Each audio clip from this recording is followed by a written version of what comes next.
Hey guys, we are back. I'm trying to catch up. I've watched the episodes of the L Word. I'm all the way caught up, but I'm trying to get caught up in videos. This is season 1, episode 3.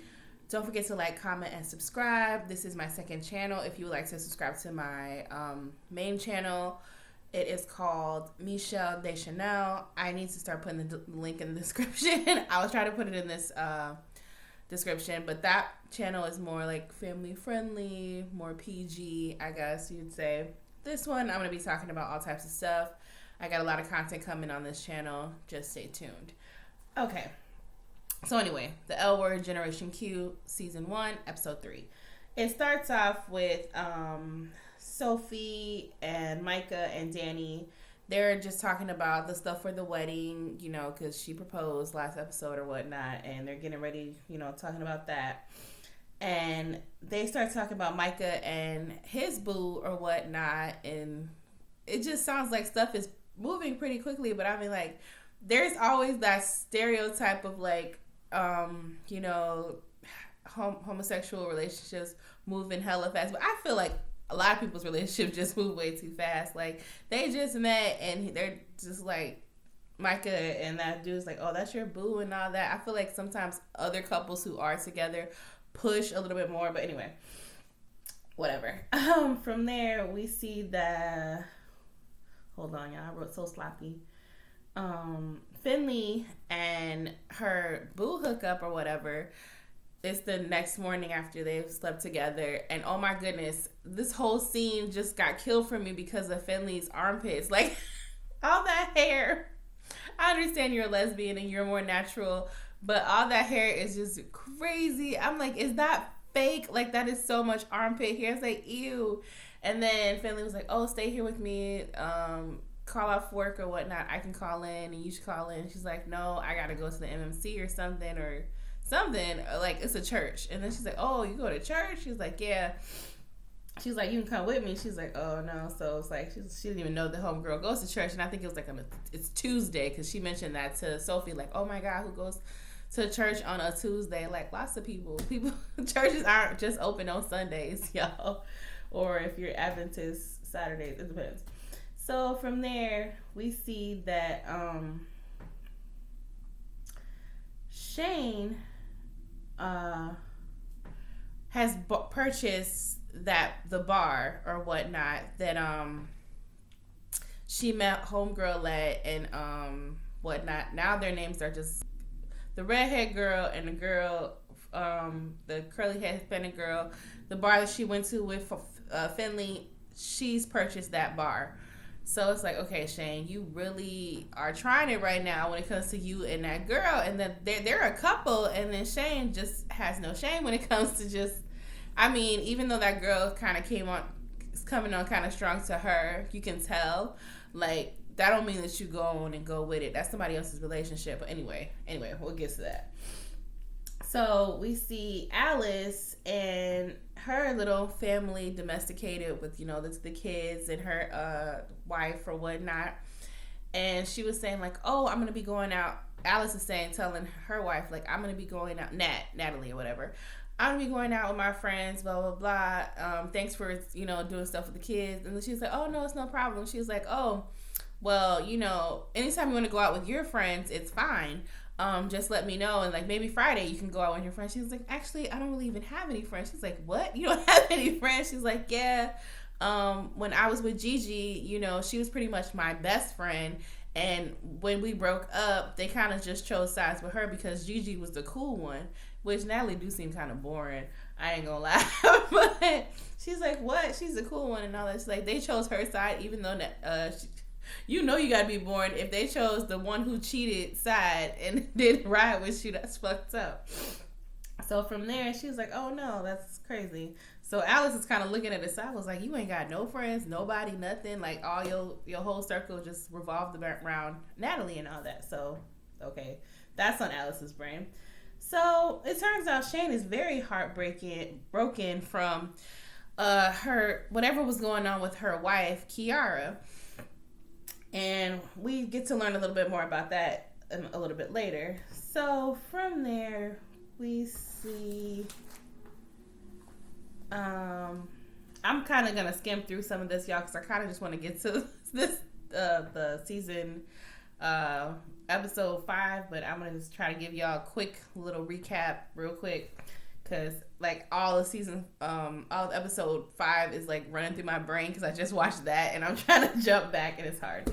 So anyway, Bet and her daughter. So I don't know if this happened last episode or this episode, but her daughter punched that little white girl for talking about saying that Bet was a hoe and that she slept with half the school board, blah, blah, blah. So, you know, Angie, she got upset, like, you ain't gonna talk about my mama, so she straight punched that girl in the face. So Bet had to go to the school, and Angie ended up getting suspended for, like, I don't know, a week or something. And then she was like, you know, Angie's like, are you mad? She's like, I'm upset, but not, and she understand why you did what you did, but you can't be doing that. She had to have that conversation that you have to have with all black or children of color or whatnot, especially in that atmosphere. You can't, you know, she was like, that girl gonna get away with a lot of stuff in her life, stuff that she'll never, you know, get away with because the color of her skin and, you know, her little white privilege.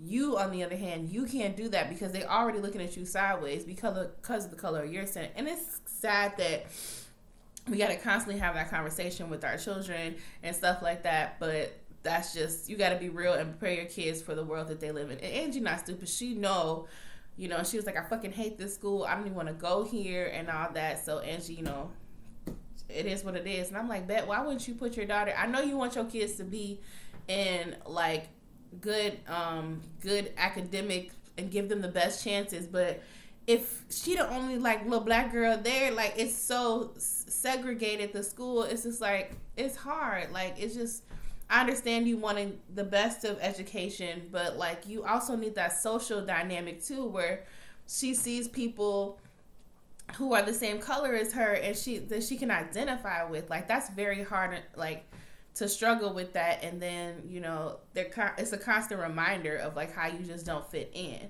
So, okay, whatever. No matter how much you hope your mama's in here running for governor and stuff, or was it governor or mayor? Whatever. She running for office and you still getting all this backlash and stuff. Like, it's crazy. So from there, my bad, y'all, we see Alice at her show, and then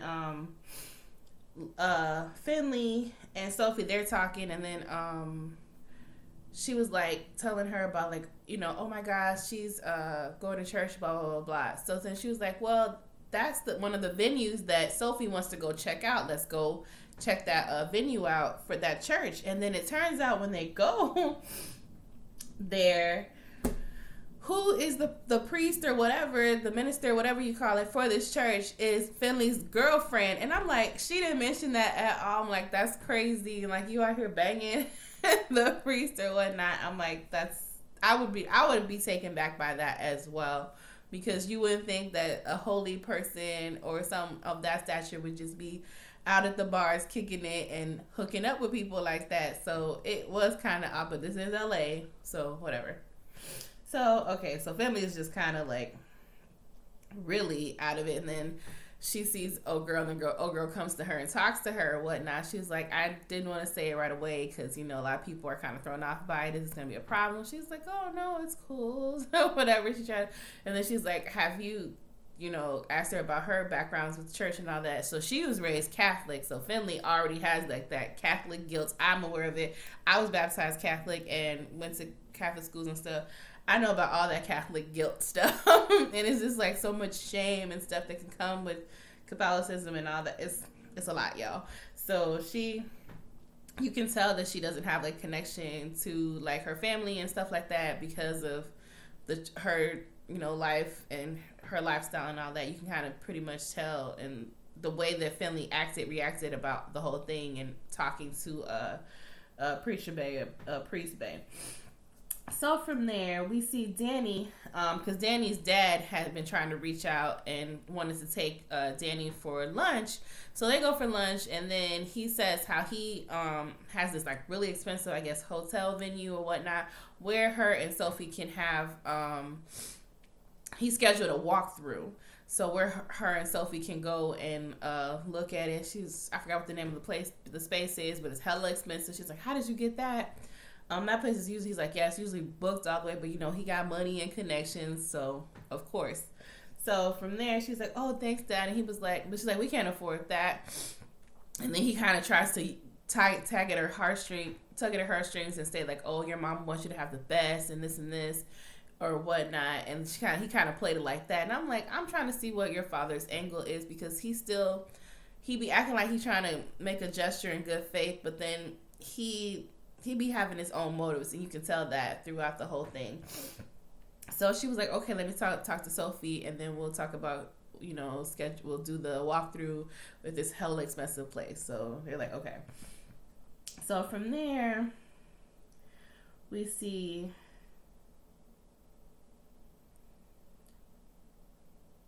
oh yeah, so then we jump and we see that whatever. I'm not saying this in the specific order, but I'm just trying to flow it what I remember. So when they actually do the walkthrough with Sophie, Danny, and her family and her father, the Sophie's family kind of feels out of place. It's like this grand, huge hotel, and it's like this white chick walking them through, like, oh yes, you'll have this and blah blah blah. And then when they get into like the reception part of it, and then she was like, well, where can we set up the table so we can bring our food? She's like, oh no, we don't allow outside food, which I don't like. I feel like if people want to provide their own food, especially if they're gonna be paying all that money anyway to book the place, why does it matter if they're serving other food that is not yours? She was like, and then Sophie's like, I want my family's food here, or whatnot. I was like, oh, we have an extensive menu, and then you guys can have a tasting and blah blah blah, and then whatnot. And then it turns out that Danny's dad has already booked it for like May 10th, because even Sophie was getting upset. She was like, how? She's like, what do you mean he's already booked this? She's like, if you're doing all this, well then tell me when is my wedding, because I'm like, how is he gonna sit there and book a date? And then he was saying like, oh, this will work out better for everybody because my colleagues will be more comfortable and everything in this setting. So he didn't give a fuck about them and what they want. It's more so of him, because he wanted to be able to accommodate and have things looking good for his friends and his colleagues, that he don't give a fuck about Danny and Sophie's family and all that shit. I was like, he's mad grimy. Like, he wouldn't even be invited to the wedding. He'd be lucky if I even spoke to him, because the way he's just so controlling. So they just end up having a huge like argument like about that, and kind of like leaving it at that. And then I'm just gonna finish their part up, and from there Sophie and Danny end up going back home, still having, getting into it about it. And she was like, you're sitting there, your dad's constantly controlling. And then Danny, her argument was like, couples compromise all the time. She was like, I don't mind compromising with you, my spouse, but I'm not about to compromise with your father. And then she was like, I know that's your dad, you love him and everything or whatnot. She was like, yeah, I just don't want to hurt his feelings. She was like, I can understand that, but while you're sitting here tiptoeing and trying so hard not to hurt your father's feelings, you're hurting mine. And that's really fucked up. So she kind of just walks off on that. And that was their part. So I don't even want to go back to them. So that's all that happened with them in the, for the most part in this episode. So we go to, Alice or whatnot. And Alice goes and she starts talking to Gigi, and she tells Gigi like, oh, why don't you go out with Natalie? Why don't you guys grab some coffee? Because she's just trying to push them back together and reconnect them as friends or whatnot. And I'm like, girl, you sure you want to do that? Because I don't give a fuck if they was good friends from before that. That's just too close. I'm like, that's her ex-wife. They have children together. You're going to try to push them back together to rekindle and ignite their friendship when they were friends first? Like, okay, yeah, but they also were spouses and have kids. That could come back to bite you on the ass, Alice. Like, you need to calm down. But Alice is trying like, oh, I just, And then Natalie ends up walking in when she's talking to Gigi, telling her to take her out. She's like, why would you sit there and tell her that I miss her and I want to hang out with her and all that? She's like, because you do. She's like, but she doesn't need to know that. this woman is still like is the one that cheated on me. I don't need to be coming crawling back to her and wanting to hang out with her and whatnot. So she's like, "Are you sure that this is?" But kind of Natalie kind of bit the bait because she's kind of like, "Well, are you sure they're not gonna be awkward about this, about us, me and Gigi hanging out?" She's like, "No, just go ahead. It's gonna be fine. Yeah." I'm like, "Okay, girl. Okay, Alice."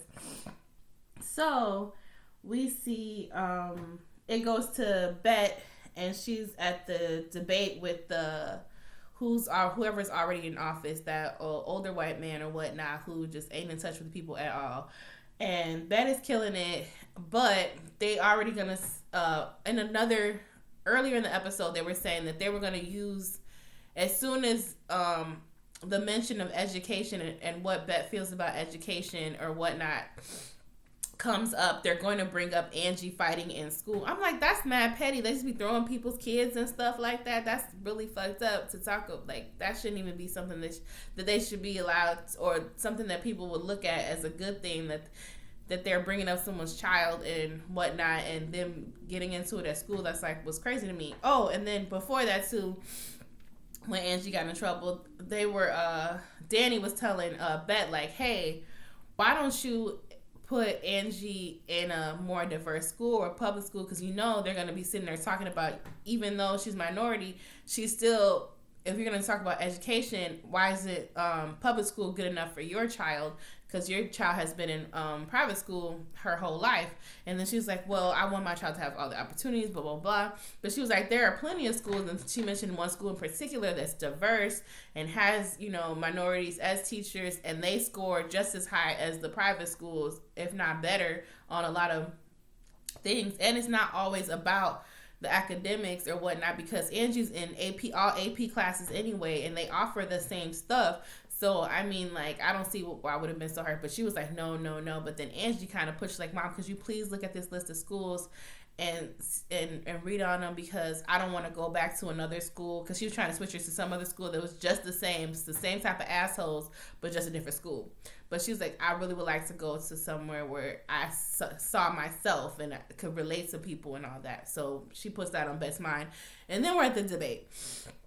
And as soon as Bet goes off on her spiel and she's killing it in the debate, homeboy mentions like, oh, well, good thing that you mentioned education, because doesn't your daughter go to a private school when you say you want to do all this stuff for public school? She's like, no, actually my daughter goes to so-and-so, whatever public school. And then he was like, oh, is that because she was expelled or thrown out for fighting? And I'm like, for one, this is a child. Why are you going hard? Like, Bet was out there fighting in the street doing some shit. And then she was like, what are you trying to say? She was like, you sitting here like, she was like, I'm just saying, like, if you're sitting there. So he was just kind of trying to down talk, and she was like, I know what you're trying to say without even saying it. It was kind of saying like, because her daughter is black or whatnot, she's out there being rowdy and getting tossed out of school. And then she was like, my daughter gets a straight A student and has all AP classes.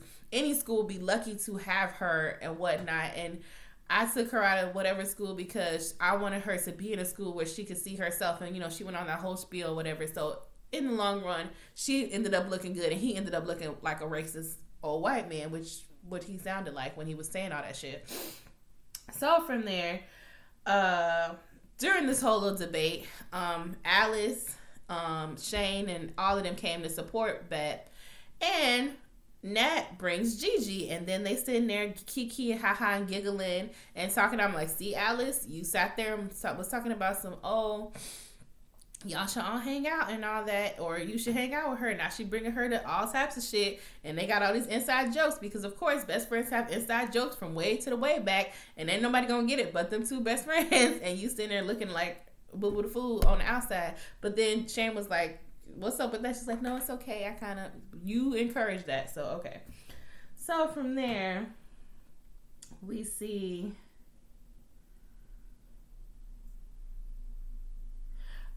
then it even goes to the point where, and then at some point, then Bet ends up getting the education, the teachers union backing after that whole debate. Then from there, we see Finley and Preacher Bay or whatever is trying to get a hold of her after finding out that she was so deeply and devout in the church or whatnot, and she's kind of avoiding her because she said it wasn't that big a deal, but it kind of was to Finley a big deal. Then it goes to Gigi, Alice, and Natalie. They're at the house, and Natalie and Gigi are just still kiki ha ha and chilling while talking, and it's late, and Alice is like, okay, Natalie, all right, bye. Like, it's nice to have some good time. I was like, she didn't think she's gonna be staying after at the house that long.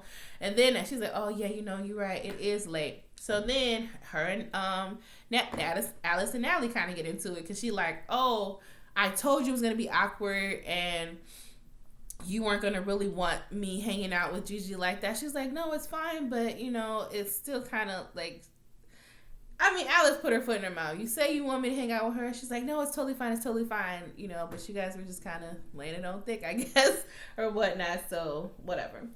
So she was like, I won't hang out with her. She's like, no, it's fine. It's fine. It's whatever. So Shane is sitting there drinking and sad. And then she drunk texts her wife Kiara, because Kiara had wrote her like, I'm sorry, please talk to me. But she also, a homegirl sent a lot of mixed messages because she also sent her divorce papers, but she was also talking about she missed her, and then Shane finally texts back that she missed her soon. So from there, at the bar,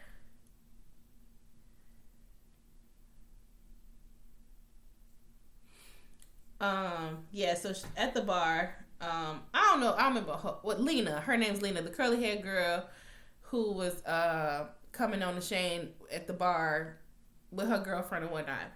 So it's just Lena there, and she was like, I just want to thank you again for coming in and buying the bar and taking over. You don't know how much I needed you. And before all this, Alice and Beck told her, like, look, that was a very impulsive buy that you did. Don't shit where you eat, because you can already tell the vibes. The homegirl kind of like you, and y'all got a little going on. So there's plenty of pussy out there. Don't do it. Don't do it, Shane. Don't do it. What does Shane do? Homegirl come in her office talking about some, me and whatever her girlfriend is, we've been going through a lot, and our relationship is. She was pretty much saying like their relationship is pretty much over. They're just still together. I don't know. They're together, but they're not together. Kind of trying to say that and pushing off. And Shane takes the bait, and then they go ahead and fuck. I'm like, Shane, this is stupid.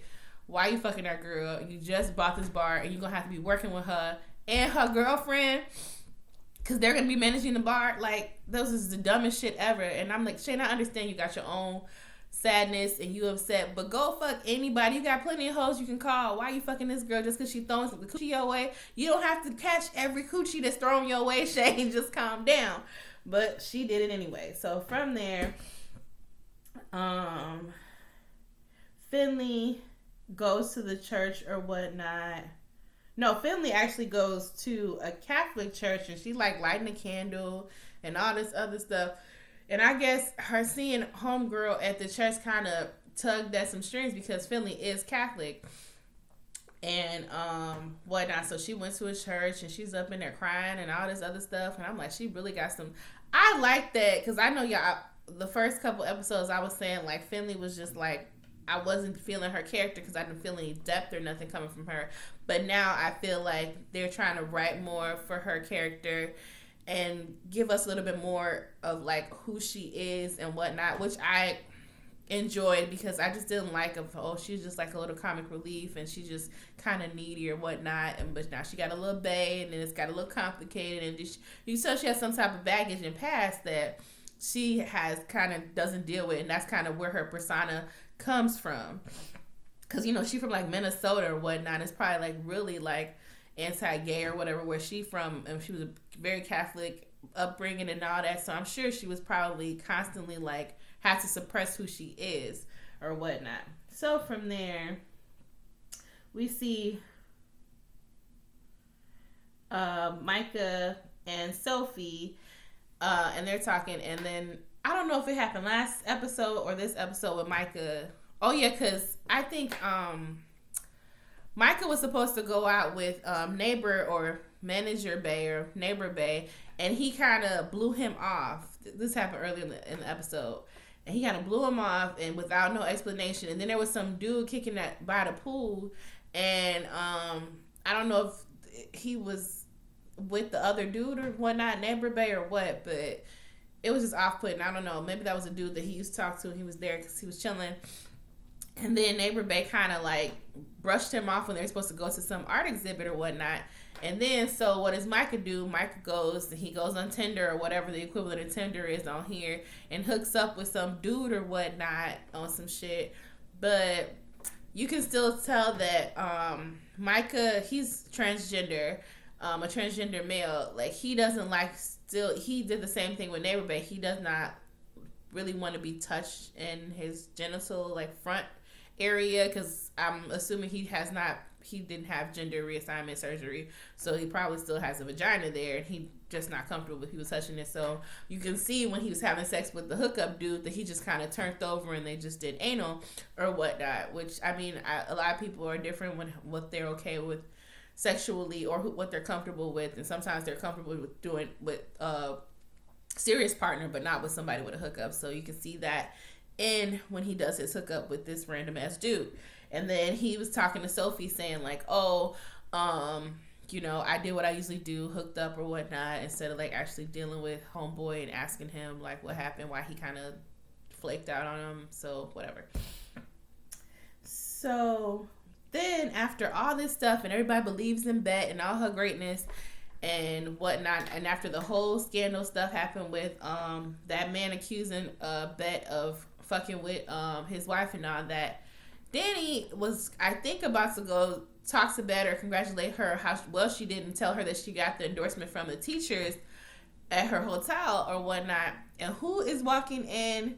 Because, you know, last episode we saw Bet and Felicity sitting by the park bench. But now Felicity ass is going up to her hotel room and walking in. So we're like, what the fuck, Bet? Somebody gonna catch your ass. You sit here talking about some you done with this man's wife or whatnot. And all of a sudden, she's sneaking into your hotel room, and Danny sees it. She's like, oh, fuck. And I'm like, Danny's your PR. She's got to fucking clean up your messes and shit. So whatever you plan on doing with this woman, you said it was done and it was over with, because I think it was like a year or so ago. And now it turns out you didn't stop fucking with this woman. What the fuck, Bet? Like, you going to ruin your whole candidacy before it even really takes off, and you are kind of getting in the lead on this.